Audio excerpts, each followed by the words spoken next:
I'm going to be talking to you today about free speech, which is a little bit separate from the church-state issues that we've been covering so far. But I think you'll see the connection very quickly, and we will get into it more in the discussion that will follow. So let me just start kind of philosophically, because I think it's long been recognized by philosophers and thinking citizens generally of Western liberal democracies that society is really best served by ensuring maximum freedom consistent with public order. And I think that should be self-evident, but it was obviously historically a long, difficult journey to get those kinds of freedoms enshrined in our laws. And I think of all the fundamental freedoms that we enjoy in society, freedom of expression really must be the keystone. That several of our other fundamental freedoms, like freedom of assembly, freedom of religion, etc., are really derivatives of that more fundamental freedom of expression. So I feel like that should be hard to doubt, the importance of free speech, but mysteriously, some in fact do doubt it. And during testimony in the case against anti-Semite writer Mark Lemire, Dean Stacey was asked, of what value do you give freedom of speech when you investigate? And this investigator for the Canadian Human Rights Commission, the supposed defender of our fundamental and basic rights, responded that freedom of speech was an American concept and had no value, therefore, to him. Now, I've given a variety of talks over the last few years on freedom of speech in the context of defending atheism and skepticism from attempts at censorship against our movement.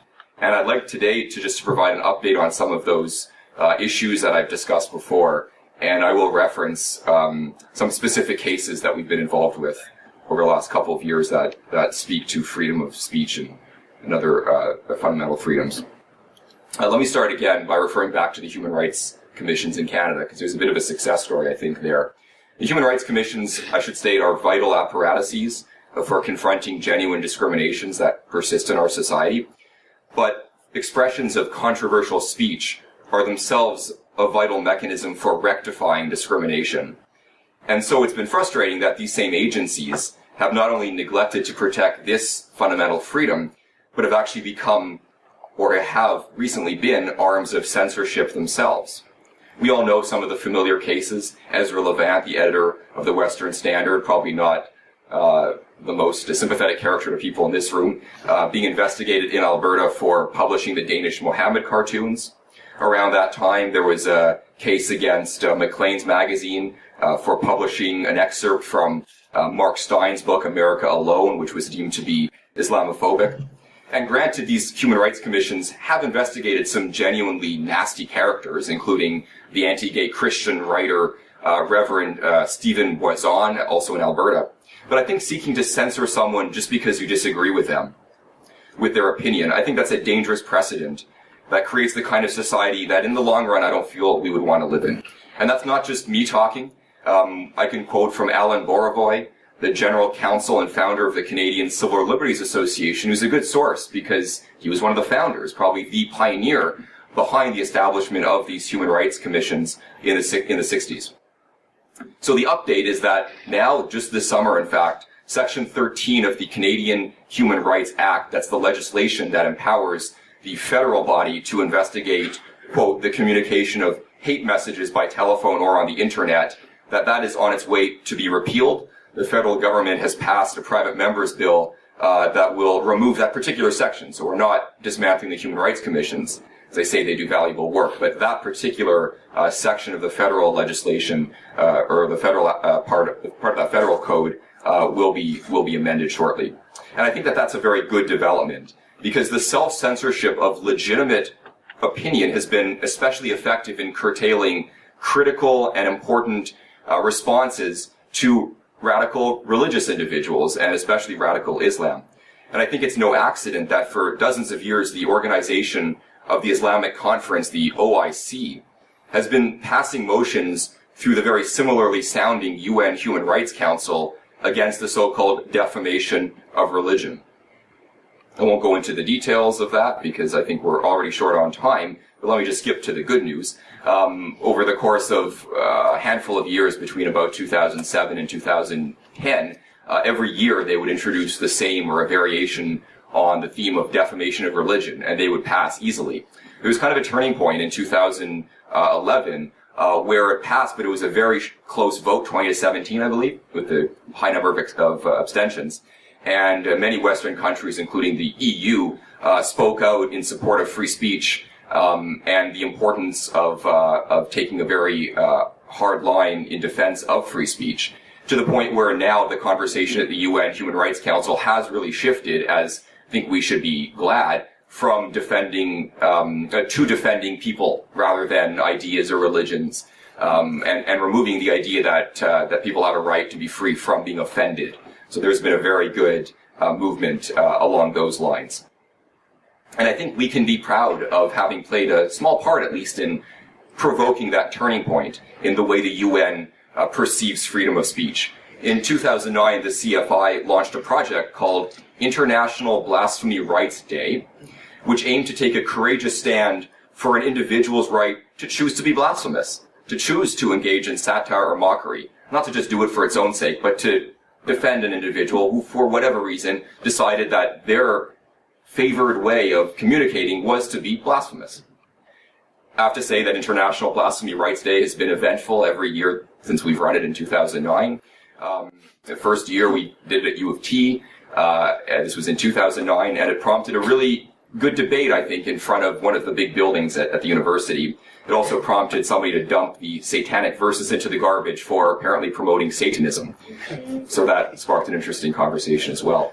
And most recently this year, members of our Saskatoon student group, the University of Saskatchewan Freethought Alliance, were bullied, intimidated, and received death threats while promoting a campus-approved International Blasphemy Rights Day. We actually haven't made much noise about this, surprisingly, because we're usually pretty good at making noise about things, because we've received some veiled threats from the student union at University of Saskatchewan that if we escalated this particular issue, it could prove to be a mistake, that the student group there could have their ability to continue to be active on campus significantly challenged. So we're seeing how to approach that particular challenge. But I think in this particular room, I can share with you the details of the incidents there. So it all started when this campus group displayed pictures of deities of all religions, including pictures of the Mohammed cartoons. And in response to this, Freethought Alliance President Brandon Gerbig and a number of others who were with him were warned by two Muslim students, "Blood will be drawn," it's a quote, "and you will not get away with this alive."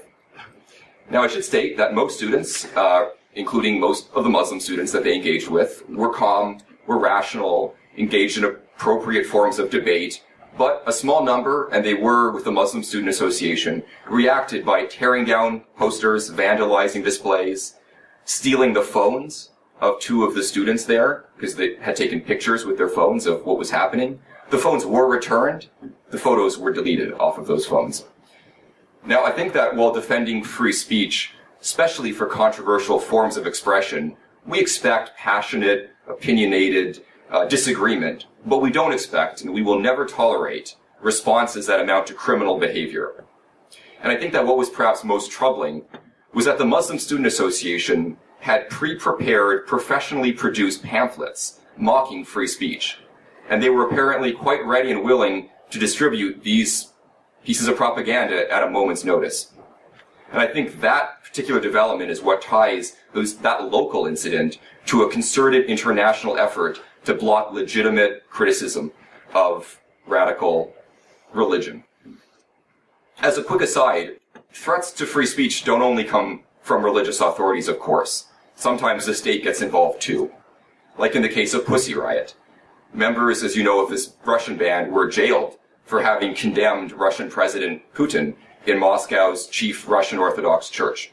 I think this case is particularly interesting because of the toxic mix of religion and the strong arm of government. And there is a pretty good connection between free speech issues and church-state issues. Because both the Russian Orthodox Church and the Russian government worked very closely to bring down Pussy Riot. The Patriarch of Moscow condemned Pussy Riot's actions as blasphemous, to which the government responded by charging band members with premeditated hooliganism. Well, I suppose it was the courts that did that. And when the judge handed down her verdict, she stated, quote, "The content of the songs performed by members of punk band Pussy Riot was blasphemous from the perspective of the Orthodox Church." which was good enough to land these women in jail. Now, I've been focusing so far on the right to criticize oppressive religious or political authorities, and really taking on matters that I think most of us in this room would agree that there is a right to free speech. But I want to stress how important it is, both on principle and strategically, that we show consistency in our defense of free speech. And not too far from here at the University of Ottawa, in March of 2010, notorious conservative loudmouth Ann Coulter was scheduled to speak. Most of you, I think, know where I'm going with this. The event was cancelled because protesters swarmed her event, and police ultimately advised the organizers that there were safety concerns should they proceed. Now, in response to what happened there, many on the left applauded the protesters and laughed at Coulter, accusing her of canceling the event because she was unprepared for the response that she got. Now, let me be clear, as someone who debates conservative Christians regularly, speaks in favor of gay rights, Ann Coulter is a despicable person with horrendous ideas. But she should have a right to communicate those despicable ideas without fearing for her safety. And if, for example, a Christian group had staged a protest outside this conference with threats, intimidation, blocking the entrance so people were unable to join in our conversations, I think we would rightly feel that our free speech had been violated, that our members had been denied their right to participate in what's going on now, this free exchange of ideas, to decide for yourself whether we had profound messages to convey here or profoundly mistaken ones. And if we don't show the same strong support and defense of free speech for our opponents, then we can't claim to truly support free speech. Even the most brutal dictators support free speech, as long as the speech is the kind of thing that they are okay with. Now, I'm arguing here that we should be consistent in our dealings with religion in the public square. CFI campus groups argued the pro-choice position in a debate on abortion, but we also fought for the rights of those with other positions on that issue to be allowed to speak freely after student unions across Canada attempted to ban some clubs for disagreeing with them on this issue. Recently, CFI defended William Swinimer, a grade 12 Nova Scotia religious studies student, who was suspended for wearing a pro-Jesus t-shirt to class. Now, the shirt really caused no harm, and I believe was a perfectly acceptable contribution to the marketplace of ideas. But I think that taking a stand in that particular case really gave us a great opportunity to explain where we draw our line and why we draw it where we do. Why, for example, we support a student's right to access the Bible in their school library, along with the Quran, the Bhagavad Gita, or the God Delusion for that matter. But we oppose privileged access to students by religious leaders like the Gideons to pass out on school time their own particular proselytizing material. Why we support the teaching of the facts of religion in the public school world religion curriculum, but fight tooth and nail to defund religious schools that indoctrinate students at taxpayer expense, as Gary was discussing. Why we believe religious ideas should be debated in the public square, but demand that if the debate should be meaningful, then that infrastructure of the public square must be neutral, not biased at the outset by, for example, religious symbols or the Lord's Prayer at city council meetings, as Veronica alluded to. Censorship is strategically misguided. It often only serves to increase the controversy and hence the profile surrounding the literature or the event being censored. Censorship of offensive speech also has a tendency to offend those being censored, which could lead to more angry and aggressive attempts to have the same, perhaps mistaken views aired. It risks making martyrs and heroes of those with warped ideas. It can bottle up views that need to be aired, forcing them underground where they can't be monitored or reacted to as easily. And, sad to say, it rarely changes anybody's mind. We must defend free speech, even and especially for those ideas we don't want to hear. And one courageous group that I think should be greatly admired for their consistency on this is Egal Canada, a gay rights lobby group. I referred earlier to Reverend Stephen Boison, who published some particularly obnoxious homophobic comments in some newspapers, or some letters in some newspapers in Alberta. I won't quote from Egal, it's kind of a lengthy quote I have here, but they came to his defense, basically stating that if he wasn't allowed to air these views, then Egal would know they existed, and none of us would. And so we couldn't rally our defense of gay rights as a response to the particular letters that Reverend Boison wrote. And again, in conclusion, I want to stress that while censorship in the form of legal consequences for expressing views should be extremely rare, I do think that a conversation on the appropriate and effective tone for debating contentious topics is vitally needed, especially in what appears to be an increasingly polarized political landscape. I think that's one role for groups like ours. After all, we wish for productive and open exchange of ideas even on sacred and sensitive issues. We should become known for our consistent support for free speech rights of all Canadians, even those with whom we disagree. This could bring strategic benefits to us, as CFI has become known as champions of free speech rights even for religious conservatives, for example. We've started to benefit with reciprocal support from those particular groups. Take the Canadian Atheist Bus Campaign, for example. United Church, they came out in support of our right to run atheist ads. They actually ran their own responsive advertisements. The Bus Stop Bible Studies, not a friend of ours, but they're a group that puts their own religious messages out on public transit. They actually engage in quite productive dialogue. They did not try to lobby to have our atheist ads removed. Even Imam Syed Sahawardi, who brought that complaint against Ezra Levant that I referred to in my first comments here, instead of attempting to censor our atheist message, he actually launched his, quote, pro-God campaign under the slogan, "God cares for everyone, even those who say he doesn't exist." Consistency on free speech can certainly help us, and it definitely can't hurt us if we believe that in the long run, the marketplace of ideas and genuine freedom of expression will result in the best ideas succeeding.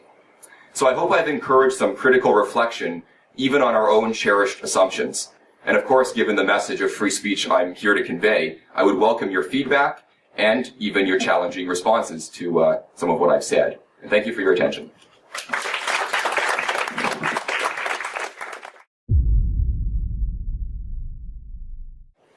Talking about free speech, should there be any limits to free speech? That people can take offense to what you're saying is one thing, but when we're talking about hateful speech or incitement to violence or... I think that there are two different legal apparatuses by which speech might be limited. I was particularly taking on the human rights approach because I think it is inconsistent to have an agency that protects fundamental freedoms and rights also being interested in curtailing some of those rights in the name of creating this false right to not be offended. It isn't a right. The right that is to be protected is free speech. But the criminal code, I think that the way in which free speech is limited there to incitement of violence, as you put it, that makes more sense. In particular because the criminal violations of the criminal code go before an actual judge. They don't go before appointed bureaucrats. There's due process, there's a rule of law, there's a bunch of mechanisms, legal apparatuses and mechanisms that don't exist in the context of the Human Rights Commission. So I do feel that's the more appropriate vehicle. And of course things like libel, slander, but these are things that tarnish an individual very explicitly. Here we're talking about ideas, be they religious or political or other kinds of ideas, and there I'm less sympathetic to compromising on the defense of free speech. What is the legal status of free speech in Canada? What does the Bill of Rights or the Canadian Constitution actually say? But I'm referring back to that statement that it's an American thing. Yeah. You know, what does Canada actually say about free speech? Well, Section 2 of our Charter does speak to the fundamental freedoms, and free speech, or freedom of expression, I forget how it's actually worded, it is in there. However, as you know, the Charter has its limits, right? What does it say? The preamble towards the top of it, that things can be limited if justified in a free and democratic society. So freedoms are not as fundamental as I think they would be in the U.S. But I'm not a legal scholar. But my understanding is that we have a cherished tradition of free speech, but it isn't as unlimited and unconstrained as in the U.S. Constitution. Dan, maybe did you want to get it on? My point is that it's not exactly clear that it's a fundamental right in Canada. I think it's more open to interpretation of the courts. Yeah. Yes, please. So you did mention the free market of ideas. How do we address the fact that often in the free market of ideas, it's often the person with the biggest bullhorn who wins rather than the person with the best ideas? That is, of course, the central challenge. And that's why my last message was of, I hope, an educational approach, that if we have the desire to engage on provocative ideas, then we also have the responsibility that goes along with that to ensure that we provide platforms by which different perspectives on those ideas, even marginal perspectives on those ideas, can be heard. But I think it really comes down to citizens to provide for those kinds of mechanisms, be it publications, be it public venues like conferences and stuff like that. I think the problem, to get to that, to answer your question more directly, is that I don't feel like the government and bureaucrats are the appropriate agents to arbitrate and decide what constitutes hate speech, or which groups are necessarily the ones that have the hateful ideas versus the groups that have marginal ideas and need to be heard. I really would rather see citizens fight for the right of each other's ideas to be debated, rather than assign to elected or usually unelected officials the right to decide this is the right idea and needs to be protected. But you have the wrong idea, so we're going to go after you in court or in human rights, context. So it gets messy when you actually look at it practically. Who would you empower to make those kinds of decisions? And do we want the government to have that kind of power? Because maybe today's government is fine, maybe it's not. But you never know, what tomorrow's government's going to be. And once they have that power, they could very well use it to switch things, and now they're defending things that you think are actually promoting hate. And now you've given them the power to do that, and it's hard to take government power away from the government, as we know so well.